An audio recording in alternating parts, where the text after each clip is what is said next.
Hey Brian, before I get started, I want to tell you how much I enjoy your shows. That Bigfoot podcast has become my new favorite. It's my guilty pleasure. I love the no BS approach and the banter between you and Wayne. You guys do a great job.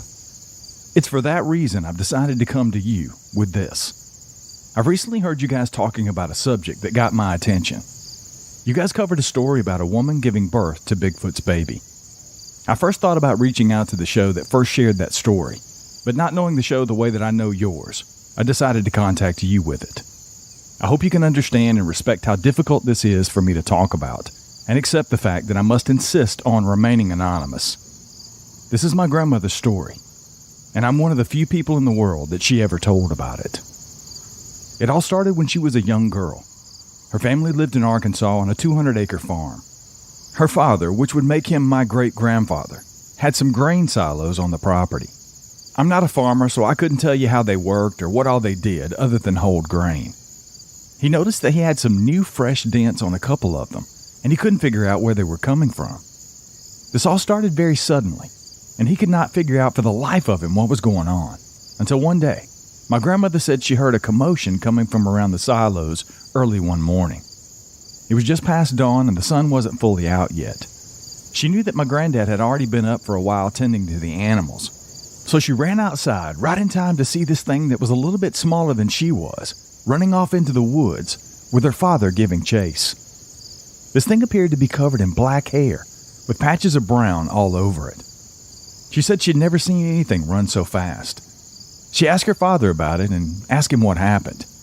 She said she would never forget what he told her. He said, "I think that was a little booger. The damn thing fell in my silo. I thought it was some kids messing around and climbing on it, so I yelled at him to get off, and I reckon I startled him because he fell through the damn roof. I ran over to open the hatch, hoping it wasn't full yet. When I opened the hatch, the hairy bastard shot out of there and took off running and hollering. He scared the shit out of me. Turns out the silo wasn't anywhere near full, but there was definitely grain in there. That's why he appeared to have these brown spots on him. It was the grain that he fell into. In reality, this thing was jet black. It was covered from head to toe in thick black hair.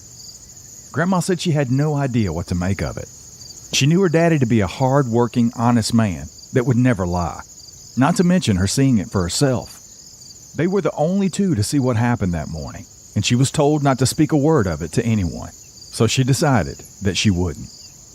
Now, the way I was told that her daddy figured it, this thing must have felt like he saved its life or something of the sort, because this thing started showing up from time to time, watching her daddy work around the farm.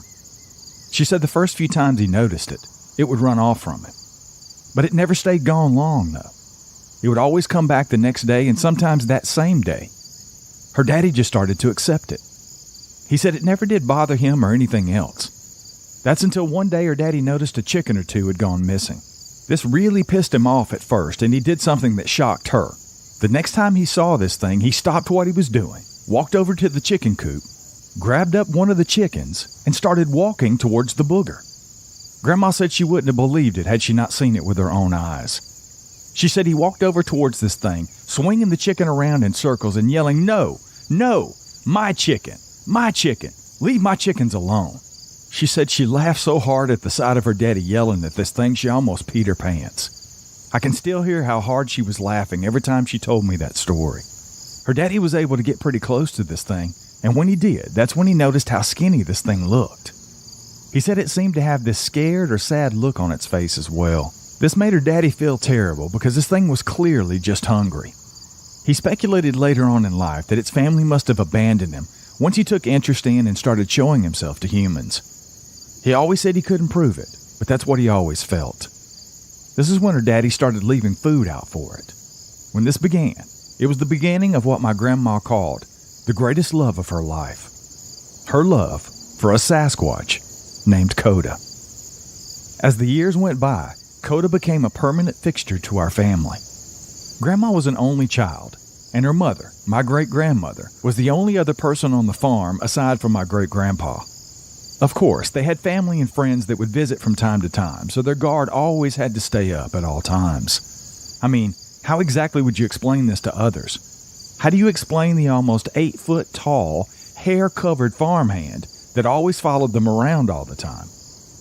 It's also important to remember that my grandma first saw Koda when they were both very young. Grandma was actually a bit taller than Koda when she first saw him, but that didn't last for very long. She said Koda started growing like a weed. They grew up together, is what it boils down to. And during those very impressionable years, the puberty years, they managed to get even closer. Grandma says she fought it as much as she could, but the feelings just became too strong.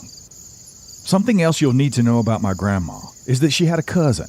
We'll call her S. S was born deaf, and in those years it was much harder on people with disabilities. S came from a loving family, and they were very well off financially compared to most back then. They did their best to make her life as comfortable as possible, including sparing no expense on education. Everyone, including my grandma, learned sign language so they could talk to S. This ended up coming in handy later on, as it became the only way Grandma and Koda could communicate. That's right, Koda was able to learn a bit of sign language. To hear my grandma tell it, all he knew was a few simple and basic signs, but it opened up all kinds of doors for the two of them, and only helped to bring them closer. Now don't get me wrong, this was not a relationship that was accepted by my grandma's parents. They fought it with all they could. They told her many times that if they had the money, they would send her off to boarding school. There was this one time they were caught alone in the barn, and Grandma's daddy stormed into the house and came out with his rifle, screaming, "We aren't going to have to worry about sending you off. I'm about to send his hairy ass off." Luckily, Koda had time to get away and into the woods. Grandpa never really viewed Koda the same way after that, and he definitely looked at his little girl differently. As if this story wasn't hard enough to believe, it gets even more crazy. It was summertime, right before my grandma's 17th birthday, when she realized it had been over a month since she'd had her last period. She said that she'd never really been very regular to begin with, so it wasn't something that concerned her right away. But when she began to get sick every single morning, she began to worry. She said that it was not just sick, but violently sick. She described it as the most violent vomiting anyone could ever imagine. Had it been a normal morning sickness, maybe she could have hidden it from her parents for a while longer. But every single episode of sickness was so severe, it was impossible for anyone in the house not to hear it. Eventually, her parents took her to the doctor, only to get confirmation of what she had already been thinking. She was pregnant. Around 3 months, the doctor estimated. Her heart sank, and her father's eyes raged with fury. He hoped with all that he had that there was some boy in town that he wasn't aware of. Imagine that, hoping your teenage daughter was pregnant by some man you didn't know, because the alternative was half Booger for a grandchild. That wasn't to be the case, though. Koda was the father. My grandmother said she had no idea how it was even possible. Koda wasn't even human, right? How could this be? For months, they discussed what to do. Koda came around less and less at the request of my grandma. She couldn't guarantee that her father wouldn't blow his brains out given the first opportunity. Over time, though, she wore her daddy down. After all, Grandma had always been the apple of her father's eye. He had been wrapped around her tiny finger since the day she was born. There was nothing he wouldn't forgive her of, and eventually he accepted it, and they devised a plan. As much as he hated it, his baby girl would soon be a mother, and they had absolutely no idea to what. What was this child going to look like? It mattered not, because this was going to be their grandchild, and they would love it and help protect it in any way they could. To hear it told, my great-grandfather wasn't just a farmer. He was quite the good carpenter as well, and in no time he had built a small rustic cabin in the woods behind their farmhouse. It wasn't anything spectacular, but it was where his grandchild would live and be raised. He had cleared out a spot a couple of 100 yards in the woods behind the house and a few miles away from anyone else. They would all have to learn as they went because this was new to everyone. Grandma told me that this was the hardest 8 months of her life. She lived in constant discomfort and pain, not to mention the nausea that seemed to get worse as the pregnancy went on instead of better. I know the normal length of a pregnancy is almost 10 months, but she barely made it to 8. She believed that this was due to the size of her baby. It was much larger than the average newborn. The delivery of the child took much longer than anyone expected. Grandma was in labor for over 24 hours. It was the single worst and most painful experience of her life. She delivered in that little cabin with only her mother and father there. They were too afraid to have any doctors present. No doctors meant that there had to be no complications. Around hour 26, she was able to push him out. I wish this could be a happy ending to a crazy story, but that's not to be the case. The baby was stillborn. Grandma was devastated. She had no idea what its life may have been like, but it was her child, and she loved him just the same. She would never talk much about what he looked like, other than having a lot more hair than any baby should. She did say that he weighed 15 pounds, but basically, he looked like a large, hairy newborn baby. It was the following day when Koda came around. She said, not only are Bigfoot real, but they have emotions and the ability to cry. Koda let out a terrible scream, and tears started to flow down his cheeks. He held his dead son in his arms and walked him into the woods. Grandma, with the help of her mother and father, followed him. They were all devastated and unable to control their emotions. They watched as Koda placed the baby in Grandma's arms, and he picked up a rock that an average man would have had a hard time lifting, and he smashed it over another larger rock, breaking it into smaller pieces. He took one of those smaller pieces with a sharp end, and he began to dig a hole.